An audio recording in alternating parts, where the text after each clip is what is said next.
Bismillahirrahmanirrahim. Bismillahirrahmanirrahim. Assalamualaikum warahmatullahi wabarakatuh.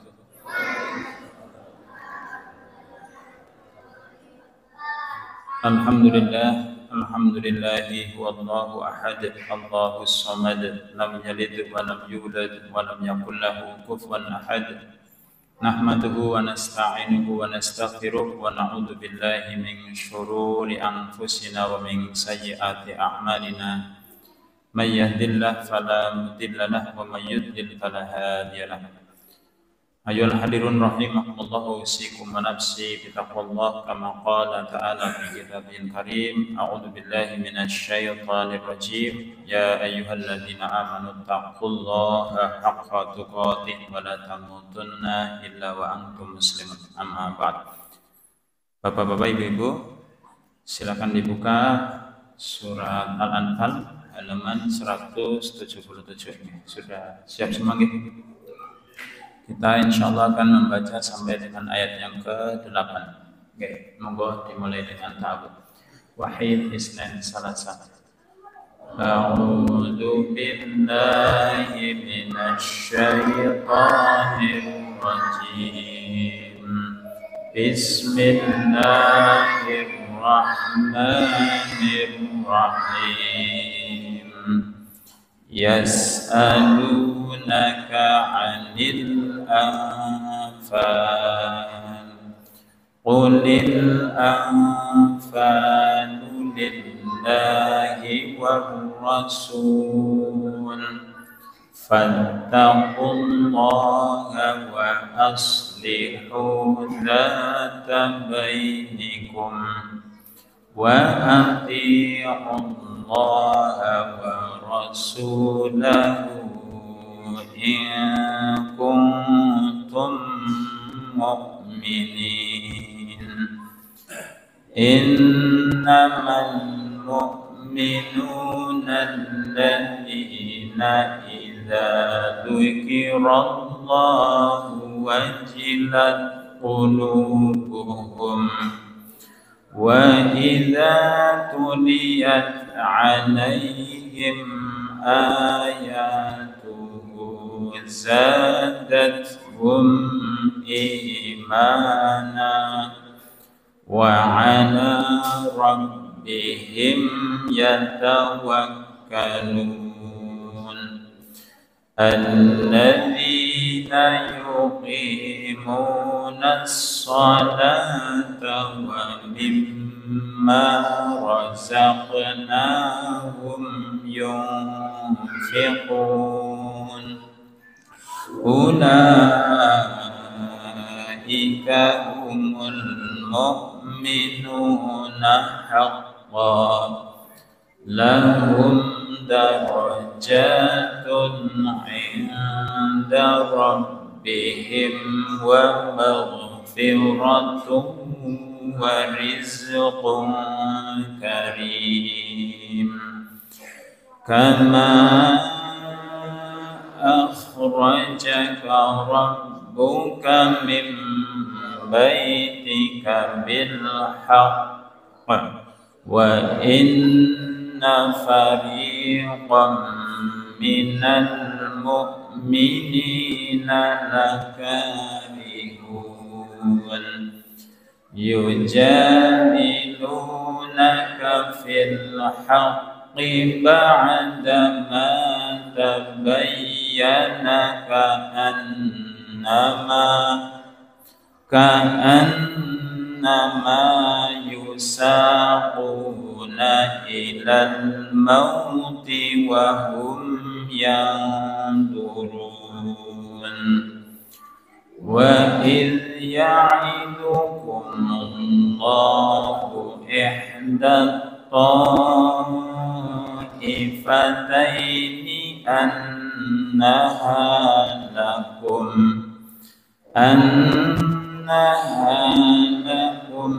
wa tawadduna anna ghayra dhati syawkah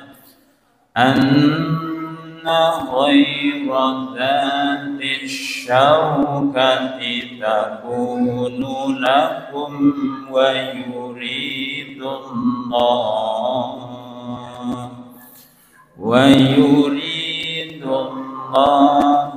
أن يحق الحق بكلماته ويقطع دابر الكافرين ليحق الحق ويبطل الباطل ولو كره المجرمون. Allahumma arhamna bil Qur'an. Bapak Ibu rahimahullah, kita panjatkan rasa syukur kita kepada Allah Subhanahu wa taala. Malam hari ini Allah kembali pertemukan kita di momen Serambi Kalam. Malam ini kita masuk di malam pertama bulan Rabiul Awal. Tadi hari terakhir Rabiul keliru. Kita masuk malam pertama Rabiul Akhir atau Rabiul Tsani, karena tadi hari Kamis hari terakhir di bulan Rabiul Awal tahun ini. Mudah-mudahan waktu kita yang sudah berlalu, hari-hari kita yang sudah berlalu terisi dengan amal kebaikan yang tentunya hari ini dan lebih hari esok lebih baik dari hari kemarin.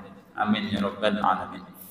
Salawat dan salam mudah-mudahan senantiasa terlimpah atas junjungan kita Rasulullah Sallallahu Alaihi Wasallam, orang yang kita teladani dalam setiap sisi kehidupannya, dan mudah-mudahan kita di dalam kehidupan bisa banyak mempraktekkan apa yang beliau lakukan di masa hidupnya, sehingga nanti di akhirat kita dipersamakan dengan beliau. Amin ya rabbal alamin. Bapak Ibu rahimakumullah, di pertemuan yang lalu kita sudah membahas di awal bahwa satu ketika Rasulullah SAW sedang berjalan di kebun, di antara kebun-kebun di Madinah. Kemudian beliau diperdengarkan suara orang yang sedang disiksa. Yang pertama disiksa karena la yastatiru minal baul, orangnya tidak berhijab, tidak menutupi diri ketika kencing. Yang kedua yamshi bin namimah, yang kedua orangnya itu suka namimah.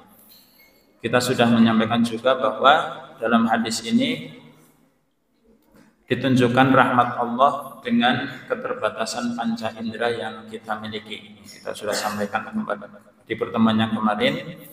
Kemudian perintah keimanan kepada yang ghaib. Menurut Bapak Ibu, alam kubur itu termasuk akhirat atau bukan? Termasuk akhirat atau bukan? Iya, belum ya, belum. Karena barzakh itu adalah pembatas. Jadi mereka bisa mendengarkan kita, tapi kita tidak bisa mendengarkan mereka. Bisa enggak kalau orang mimpi dengan saudaranya yang sudah meninggal, itu beneran apa jin?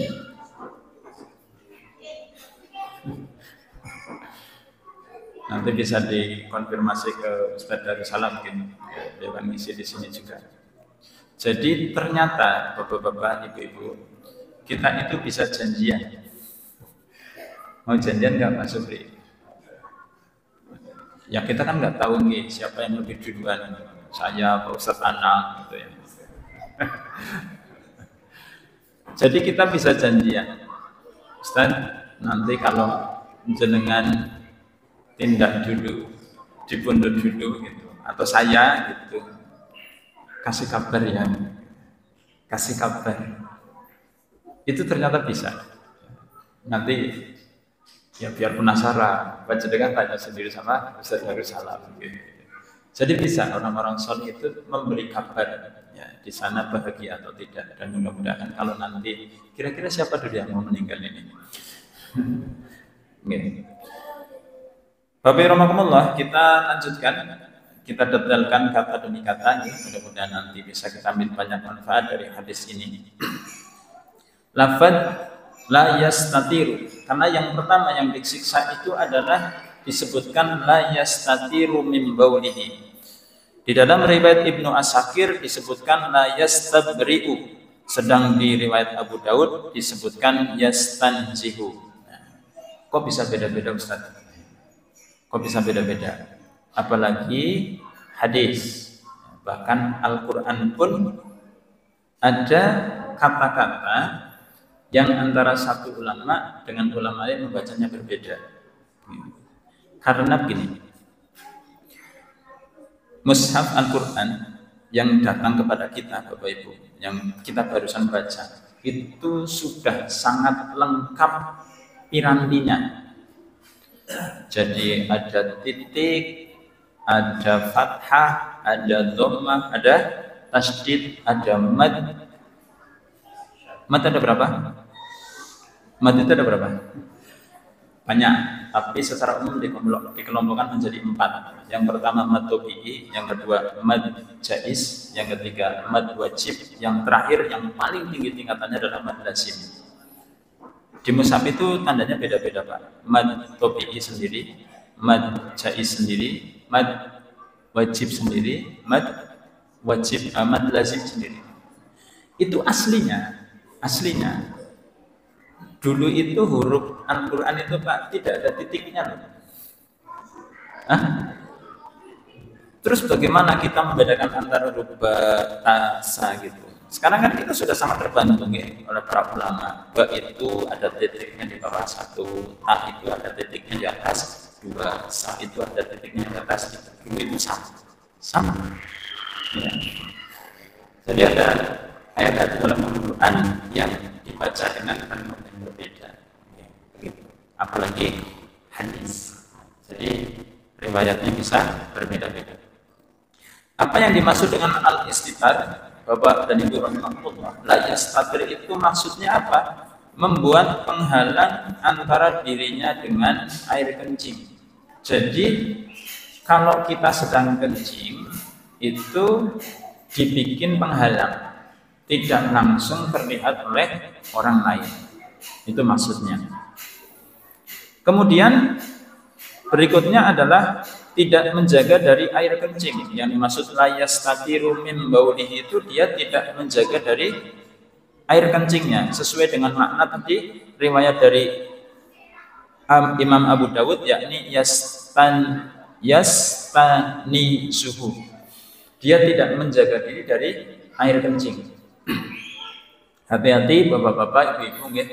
Karena air kencing itu hukumnya najis. Dari empat barang yang keluar lewat kubul kita apa saja? 4. 1 air kencing, 2 mani, 3 madhi, yang keempat wadhi. Ya, ibu-ibu ditambah haid dan nifas. Ya. Yang suci cuma 1. Apa? Mani. Kenapa mani suci? Kenapa Bapak Ibu? Itu bahan dasar kita. Iya, kalau bahan dasarnya tidak suci berarti kita semua iya. Padahal kita nanti kalau sudah meninggal namanya apa? Kalau kita sudah meninggal apa hukum bangkai? Hukum bangkai najis, tapi jenazah manusia hukumnya suci, dia tidak najis karena berasal dari sesuatu yang suci. Bapak rahmatullah, mani, air kencing, mani, madhi dan wadhi. Sudah pernah belajar? Madhi apa? Air kencing mudeng, mani mudeng, madhi dia keluar kalau terjadi rangsangan gitu ya. lihat gambar atau dia keluar sebagai awalan. Kalau wadhi keluarnya pas capek, pas capek, jadi beda. Itu kan masing-masing cara mensucikannya beda-beda gitu. Gini betul. Iya. Nanti kalau dibahas apa versi orang yang senang nanya kan gini, itu jumlah yang keluar antara mani dengan air kencing banyak mana? Jumlah banyak mana? Ya, mestinya yang mandi kencing apa mani? Mestinya. Tapi kenapa yang mandi itu mani? Yang harus mandi? Gitu. Kita lihat sebabnya kan gitu. Dan ini pernah kami sampaikan Bapak Ibu, mani itu salah satu penyebab keluarnya adalah hubungan suami istri. Sah, itu orang kalau habis seperti itu dihukumi junub. Ada yang tahu arti junub? Mandi besar. Junub itu artinya jauh, jauh dari apa? Orang yang junub itu boleh nggak masuk sini? Teras masjid, boleh nggak? Nggak boleh. Apalagi di dalam. Baca Quran nggak boleh. Jadi dia jadi jauh. Jadi jauh. Padahal dia telah melakukan hubungan yang sah. Yang sahnya saja bikin orang jadi jauh, apalagi yang nggak sah. Bisa dipahami? Iya, dengan pasangannya yang sah saja bikin jadi jauh, apalagi dengan yang tidak sah. Nah, untuk tidak minta deh. Bapak rahimahumullah, kemudian kalimat wa ma yu'adzabani fi kabirin, mereka itu tidak diazab karena perkara yang besar.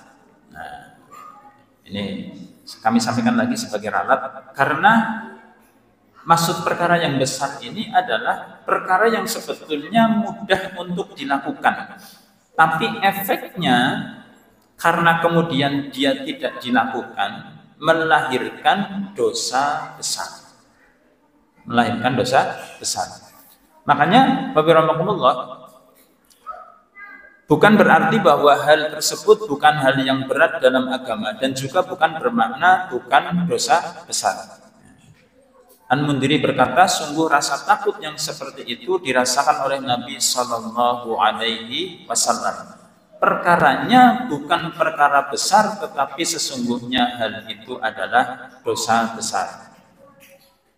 Nanti kita terangkan, Kemudian, Bapak rahimahullah, di riwayat Abu Bakrah radhiyallahu an disebutkan yang kedua itu bukan yamshi bin namimah, tapi fayu'adzibu fil ghibah, dia diazab karena ghibah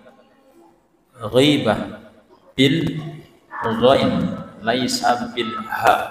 Nah, hal fahimtum? Kalau pakai ha, hibah artinya pemberian. Kalau pakai ghain, ghibah artinya, definisi ini ada di dalam kitab Ihya Ulumuddin. Apa itu hibah? Bapak rahimahumullah, menyebutkan sesuatu yang berhubungan dengan saudaramu. Yang jika itu diketahui olehnya, maka dia akan membencinya. Dia tidak suka.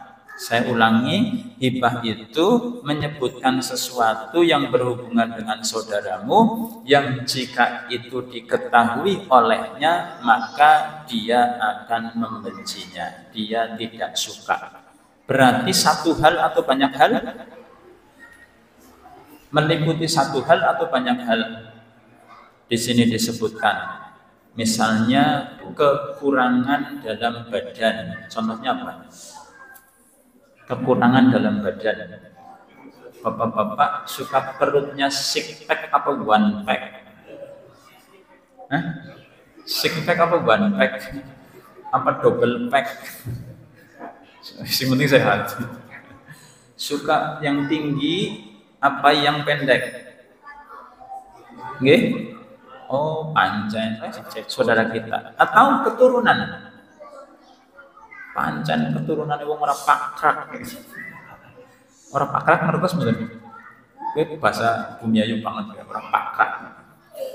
Atau agamanya, nggih? Atau pakaiannya, atau rumahnya, atau kendaraannya. Jadi banyak hal. Apapun itu ketika diceritakan, disampaikan kepada yang bersangkutan dia tidak suka, maka dia disebut sebagai ghibah. Hibah. Di dalam surat Al-Hujurat, hibah itu diibaratkan seperti memakan bangkai saudaranya. La ayyuhibbu ahadukum ayyakula lahma akhihi maitan fakarihtum. Apakah kamu suka memakan daging saudaramu yang sudah mati? Fakarihtum, tentu kalian akan benci. Jadi kebayangnya kayak gini Bapak Ibu, biar nanti kita jadi bebah ngerasanya gitu. Nggih. Biasane wong rasane niku sing apik-apik disit napa sing ala-alan disit? Hukumnya hampir sama persis dengan makan kacang. Nanti dikorelasikan dengan nonton TV. Kok bisa-bisa makan kacang? Kacang itu bagus semua enggak Bapak Ibu? Kalau kita makan kacang rebus, kalau kita makan kacang itu bagus semua apa ada yang jelek? Ya, baik kacang teman kacang rebus ya. Pertama yang dimakan yang bagus-bagus. Begitu habis yang bagus, ya. Begitu yang level 2 habis, nonton TV juga begitu. Nonton TV pertama pilih channel yang bagus-bagus. Nanti kalau yang bagus-bagus sudah habis, sing madan, iya kan? Iya. Nanti terakhir poksanan nih, sanan. Hibah juga begitu Bapak Ibu. Kita pertama mungkin membicarakan yang baik-baik. Nanti setelah itu pelan-pelan gitu kan, Masya Allah. Itu Bapak Ibu, ilustrasinya begini, ya. Jenengan menyediakan satu piring gitu nggih. Di situ dikasih kecap, dikasih bumbu sate lah. Dikasih bumbu sate ya. Setelah itu telinganya Pak Supri taruh situ dimakan. Nggih, hidungnya taruh situ dimakan. Itu. Lah, kalimatnya tidak perlu ditafsirkan, nggih. Ayyuhibbu ahadukum ayyakula lahma akhihi maitan fakaritum. Apakah kamu suka memakan daging saudaramu yang sudah mati? Tapi ngerasani penak betul. Malah mukodimahnya itu bagus banget kok kadang-kadang. Ustaz, serius nih. Saya nggak ngerasani nih. Ya bun, saya nggak rasanya nih. Ini benar kejadiannya. Duh, sing jenenge hibah niku kejadiannya benar apa tidak sih Bapak Ibu? Maka dijawab, kalau kejadiannya benar, kamu menghibah saudaramu. Kalau tidak benar, kamu memfitnah saudaramu. Ayo, harap ngarah ndi. Enggak kan? Kalau benar, kamu berarti hibah. Kalau keliru, kalau itu dusta, berarti fitnah. Dua-duanya sama-sama dosa besar. Naudzubillah min dzalik. Makanya kita berlindung diri dari senang hibah. Nanti Bapak Ibu boleh buka kitab Riyadhus Shalihin, ada hibah-hibah yang diperbolehkan. Hibah-hibah yang diperbolehkan ada 6.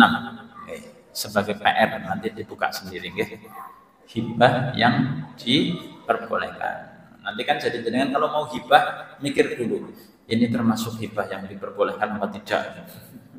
Kalau boleh lanjut, kalau tidak boleh jangan. Kemudian di riwayat Abu Hurairah dikatakan ini ya. Jadi riwayatnya ada yang berbunyi begini, yamshi bin namimah yang pertama, yang kedua wa amman akhru fayu'adzibu fil ghibah.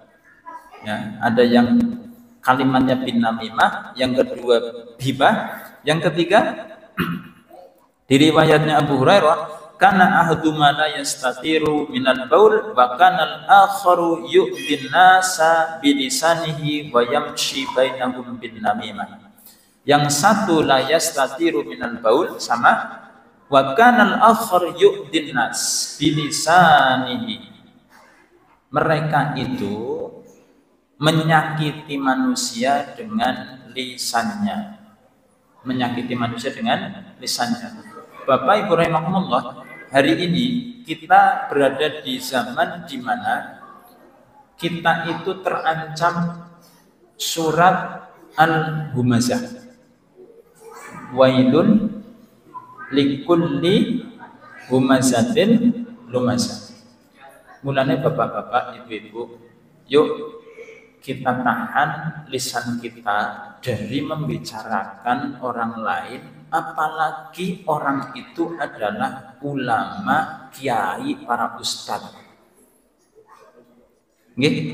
Kemarin ada salah satu ustadz viral di Indonesia bicara tentang musik, terus jadi polemik.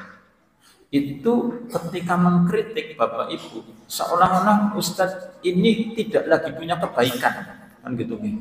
Habis-habisan dia cerca gitu. Nah ini penyakitnya di sini.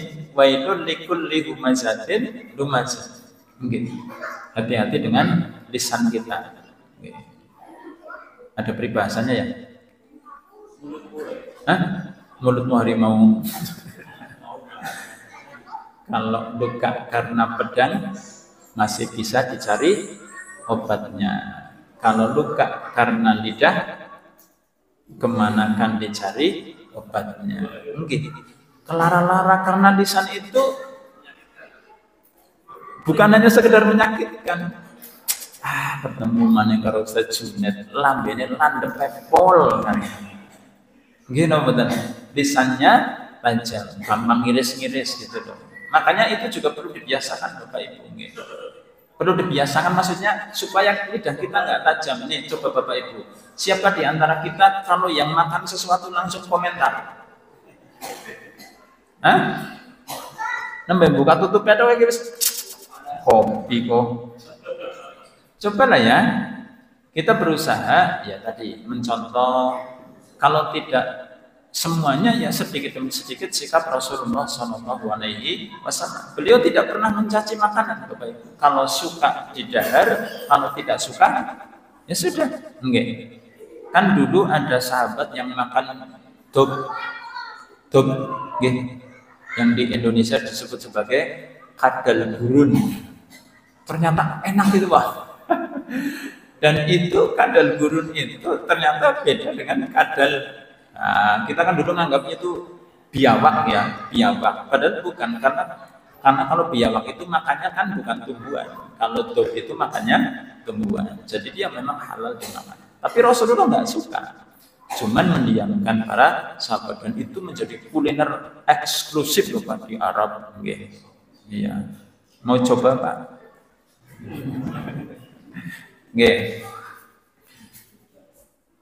Wa kana al-akharu yu'din nasa bi lisanihi wa yamshi bainahum bin namimah. Kalau tadi kita terangkan makna hibah, kita sekarang terangkan makna namimah. Namimah itu apa Bapak Ibu? Membawa berita dari satu kaum ke kaum yang lain dengan tujuan untuk menabur kejelekan dan mengadu domba di antara mereka. Ini kan kebalikannya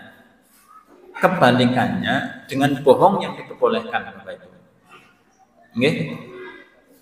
Coba 3 dusta yang diperbolehkan. Mana bisa jadi wajib? Apa? 1. Dustanya suami kepada istrinya atau istri kepada suaminya. Tujuannya apa? Menyenangkan pasangan. Yang kalau jujur bisa konflik. Ya Bu ya. Jadi kalau ibu dibohongi sekali-kali karena iya. Nggih kan? Ya sudah paham nggih. Yang kedua, dalam peperangan. Iya, dalam peperangan. Masa jujur yang tong batir dewek nggih. Yang ketiga, mendamaikan dua orang yang sedang berselisih. Berarti kan lawannya namimah. Gini bukan, namimah itu dua orang yang akur dikompori sana, dikompori sini jadi adu domba. Lah kalau dusta yang diperbolehkan justru sebaliknya. Ini orang lagi berselisih, bagaimana caranya mereka kemudian berdamai. Saat Anam lagi berselisih dengan Pak Supri, orang takon-takonan. Nah, kita lomboni mereka berdua. Caranya gimana? Ustaz, dapat pesan dari Pak Supri. Apa? Itu diajak makan bareng di warung Padang. Ya, gitu kan? Padahal Pak Suprinya nggak ngajak. Nah, kita ke Pak Supri juga begitu. Akhirnya mereka ketemulah di sana, ya kan? Kita sudah siapkan kamera rahasia. Wah, akhirnya berdamai. Nah, itu malah boleh. Kalau namimah sebaliknya Bapak Ibu. Nah, Bapak Ibu rahimakumullah, dua hal yang kemudian menyebabkan siksa kubur, salah satu di antara mereka tidak melakukan toharoh yang wajib. Tidak melakukan toharoh yang wajib. Dan yang satunya menimbulkan permusuhan walaupun dia jujur dengan lisannya. Yang dikatakan itu benar, tapi kemudian justru menimbulkan permusuhan. Ini sebentar lagi adzan. Ada satu kisah yang ditampakkan kepada sebagian manusia. Karena nanti efeknya begini. Kenapa urusan toharoh ini menjadi urusan tidak toharoh ini menjadi dosa besar? Bapak dan Ibu tahu sebabnya apa tidak? Nih, apa hukum meninggalkan sholat? Dosa besar. Nah, kalau orang sholat tidak pakai wudhu, berarti sama saja dengan, ya kan? Nah itu, hati-hati nggih. Jadi jangan sepelekan urusan toharoh. Karena sengaja meninggalkan sholat dosa besar. Tapi ada orang yang mungkin, ya, karena dia tidak suci, kemudian sholat dan sholatnya tidak sah, maka statusnya hampir-hampir sama dengan orang yang meninggalkan sholat. Nah, di antara salah satu siksaan yang ditampakkan kepada sebagian manusia ini terhadap orang yang mengakhirkan sholat, melakukan sholat dengan tidak bersuci, dan bagi yang menyakiti tetangganya adalah kisah yang diungkap oleh Amr bin Dinar tentang penduduk Madinah yang ditinggal mati saudarinya. Jadi satu ketika ada kakak beradik, kakak beradik, tidak disebutkan kakaknya yang mana, adiknya yang mana, tapi yang perempuan meninggal terlebih dahulu. Meninggal, dimakamkan dengan baik, setelah itu ketika pulang saudaranya ini, saudaranya laki-laki, itu ternyata ada barangnya yang tertimbun. Jadi pas memakamkan itu ada barangnya yang ikut tertimbun. Maka dia mengajak seorang temannya, balik lagi yuk kita ke pemakaman lagi, kayaknya apa dompet apa-apa gitu ikut tertimbun. Maka digali lagi gitu. Digali lagi, ternyata pas di tempat tutupnya itu Pak, tutup liang lahatnya itu. Tapi dia penasaran, dia menyuruh saudaranya ini yang satu untuk berpaling. Tolong Anda berpaling dulu, aku ingin melihat apa yang terjadi pada saudariku. Jadi dibuka itu Pak, penutup liang lahatnya dibuka. Tiba-tiba muncul api yang berkobar dari dalam liang lahat. Padahal kalau bahasa dramatisnya itu kuburannya belum kering ya. Kuburannya belum kering ya. Ya. Kita dengarkan pemandangan dulu. Aku lupa lihat. Astaghfirullah innahu wal ghafurur rahim. Alhamdulillah, wassalatu wassalamu ala rasulillah wa ala alihi wa ashabihi wa mawalah. Bapak Ibu rahmatullah, tadi disampaikan kisah tentang seorang wanita yang meninggal, kemudian karena barang dari saudaranya tertinggal, digali lagi kuburannya, dan ternyata ketika dibuka liang lahatnya terdapat keluar kobaran api dari dalam liang lahat. Ya nggak kebayang ya, yang di dalam liang lahat jadi apa. Gitu. Si anak laki-laki ini pun kemudian pulang menjumpai ibunya. Dia menanyakan kepada ibunya, karena selama ini dia melihat saudarinya itu baik-baik saja, ya muslimah yang baik gitu. Tapi ketika ditanyakan kepada ibunya, kemudian ibunya menjawab, dia pernah mengakhirkan sholat sehingga keluar waktunya. Dia pernah mengakhirkan sholat sehingga keluar waktunya. Dia juga pernah sholat tanpa wudhu. Juga sering datang ke rumah tetangga untuk menyebarkan pembicaraan yang dilakukan pemilik rumah. Ini berarti aktivitasnya kan jarang diketahui oleh orang lain. Dia pernah mengakhirkan sholat sehingga keluar waktunya. Boleh nggak kita sholat di luar waktu sholat? Tergantung. Tergantung. Salah satu sebabnya adalah tidur. Tidur. Iya, tapi kayaknya masa tidur itu dengan bangun jam 7 pagi gitu, lewat subuh gitu kan? Iya, kayaknya kecil kemungkinan. Tapi kalau kejadian betul, iya kan? Loh, Rasulullah pernah. Oke. Titip pesan sama Sayyidina Bilal. Nanti bangunin kita ya, kayak gitu. Kalau bahasa kita ya siap 86 kayak gitu. Ternyata Sayyidina Bilal juga ikut tidur. Akhirnya serombongan kesiangan semua. Kan berarti sudah di luar waktu sholat. Kalau ini kan sengaja, dia pernah mengakhirkan waktu sholat sehingga keluar waktunya. Kemudian sholat tanpa wudhu. Juga sering datang ke rumah tetangga untuk menyebarkan pembicaraan yang dilakukan oleh pemilik rumah. Ini kisah ini ada di kitab Ar-Ruh, tulisannya Imam Ibnul Qayyim. Kita berlindung dari kasus yang seperti ini, gitu. Makanya mudah-mudahan Allah selamatkan kita dari siksa kubur. Kita tambahkan sedikit. Imma wa kana al-akharu yu'din nasa bilisanihi. Adapun kalimat yang lain bahwa dia itu menyakiti manusia dengan lisannya. Ini adalah dalil bahayanya lisan. Bahayanya lisan. Saya jadi ingat Bapak Ibu rahimakumullah, ada hadis Rasulullah yang beliau bersabda begini, au kama qala, jaminlah untukku apa yang ada di antara kedua janggutmu dan apa yang ada di antara kedua pahamu, maka aku jamin engkau masuk surga. Kedua janggut apa? Lisan. Kedua paha? Kemaluan. Maka dijamin oleh Rasulullah masuk surga.